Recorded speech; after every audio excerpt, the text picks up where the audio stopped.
2025년 2월 27일 목요일 날마다 솟는 샘물 말씀 묵상입니다. 오늘은 광야의 삶에서 하나님의 능력을 체험하라 라는 말씀의 제목으로 마가복음 6장 30절에서 44절 함께 묵상해 보겠습니다.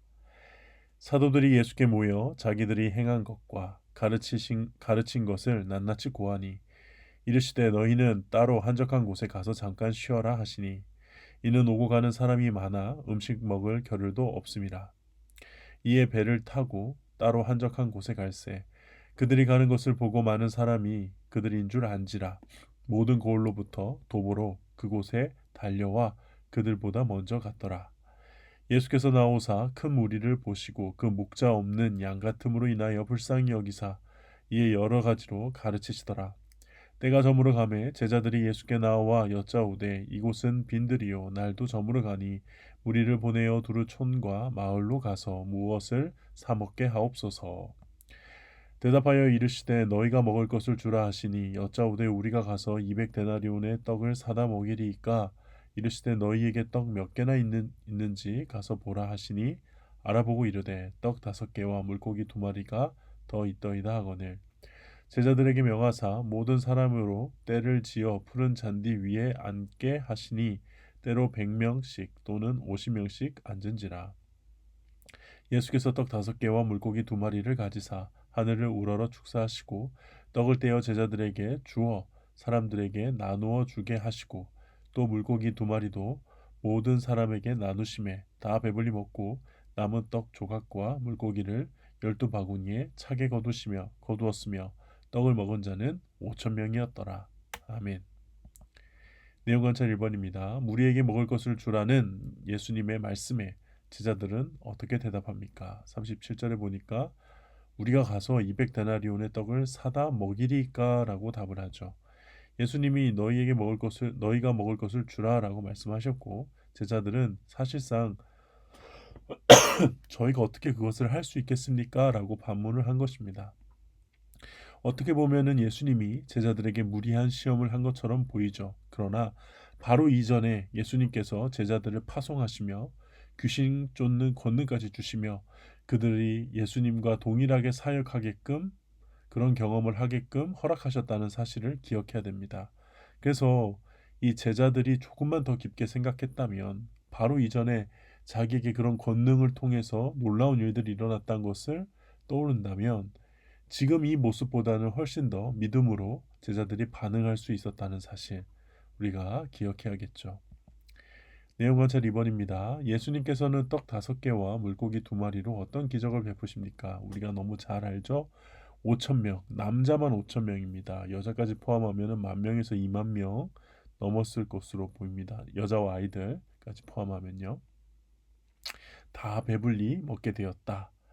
놀라운 기적이죠. 근데 분명 떡과 물고기의 양이 기적을 통해 늘어난 것은 맞습니다. 그걸 표현하는 거예요. 근데 마가복음은 이 사건을 특별히 마술적으로 표현하지는 않았습니다. 다시 말해서 떡과 물고기가 어떻게 드라마틱하게 막 불어났는지 그런 건 묘사하진 않았죠.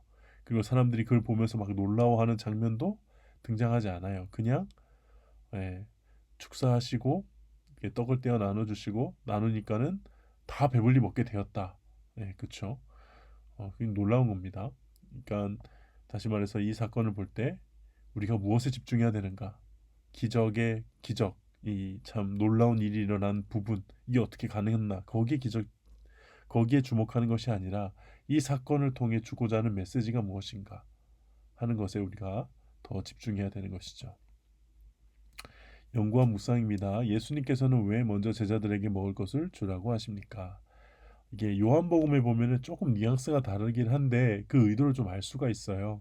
예수님은 특히 그 제자들 중에서 이제 빌립한테 물어본 거거든요. 이렇게 우리가 어디서 떡을 사서 이 사람들을 먹이겠느냐라는 질문으로 더 구체화되어 있는데 그때 이제 빌립이 계산을 해서 200데나리온을 얘기하는 거거든요.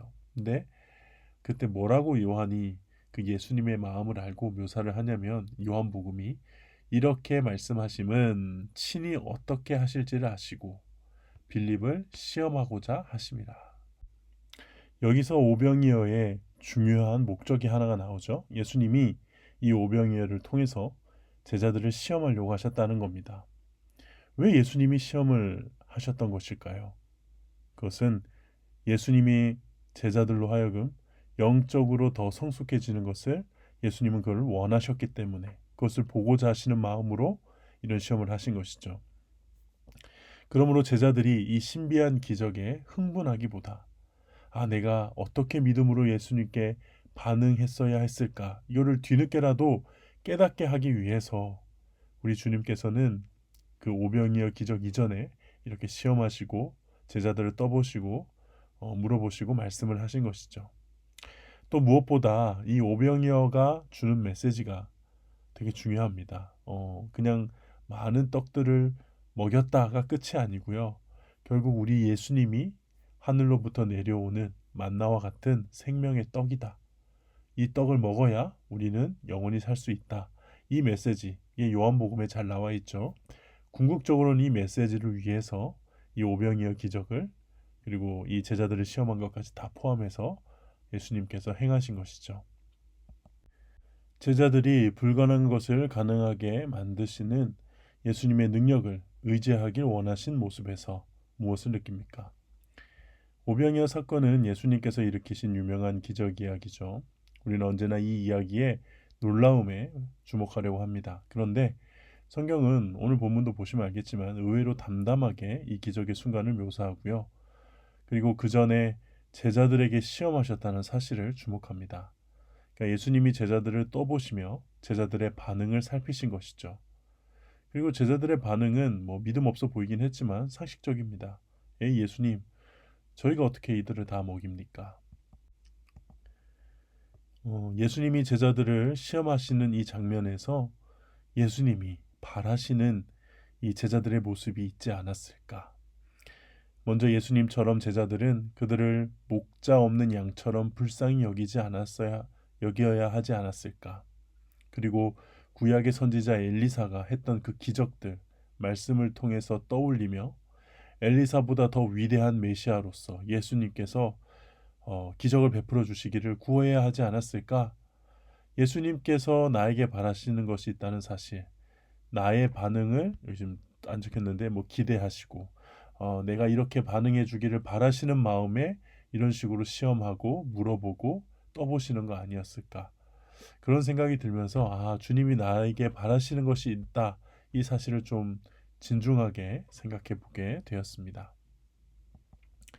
결단과 적용입니다. 최근 주님의 능력을 신뢰하지 못해 믿음으로 반응하지 못한 적은 언제입니까? 특별히 믿음으로 반응할 기회 자체가 있지는 않았습니다. 지금 아직 제자들처럼 예수님께 시험을 받을 수준은 아닌가 봅니다. 광야 같은 삶 속에서 불가능을 가능케 하시는 주님의 능력과 일하심을 체험하기 위해 무엇을 실천하겠습니까?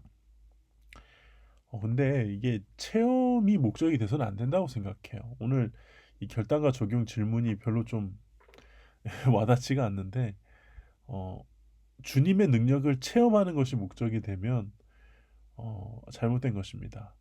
먼저는 하나님의 말씀에 순종하는 게 먼저죠. 그렇게 순종하는 삶 사는 가운데 때론 주님께서 허락하신 어떤 어려운 고난이나 불가능한 일들 그 앞에서 이제 믿음으로써 주님을 선택하고 하나님만 의지하고 이렇게 말씀만 붙들면서 주님 따라가려고 하는 그런 게 필요한 거지. 그러는 가운데 기적도 체험하고 혹은 주님의 일하심도 체험하는 거지. 체험 자체가 목적이 되기 위해서 뭔가를 실천한다? 저는 사실 그건 좋은 방법이 아니라고 생각합니다. 네, 오늘 묵상은 여기까지입니다. 기도하겠습니다. 하나님 아버지, 주님께서 나의 믿음이 자라기를 원하시며 내가 어떤 반응을 하며 어떤 믿음에 반응할지를 기대하신다는 이 사실을 기억하며 때론 주님께서 허락하시는 어려움과 고난과 장애물 앞에서도 말씀을 붙들고 믿음 안에서 주님 앞에 반응함으로 주님의 기쁘심이 될 수 있는 제가 될 수 있도록 하나님 인도하여 주시옵소서. 주의 능력을 믿고 신뢰하는 마음으로 언제나 말씀 가운데 거하게 하여 주시옵소서. 예수님의 이름으로 기도합니다. 아멘.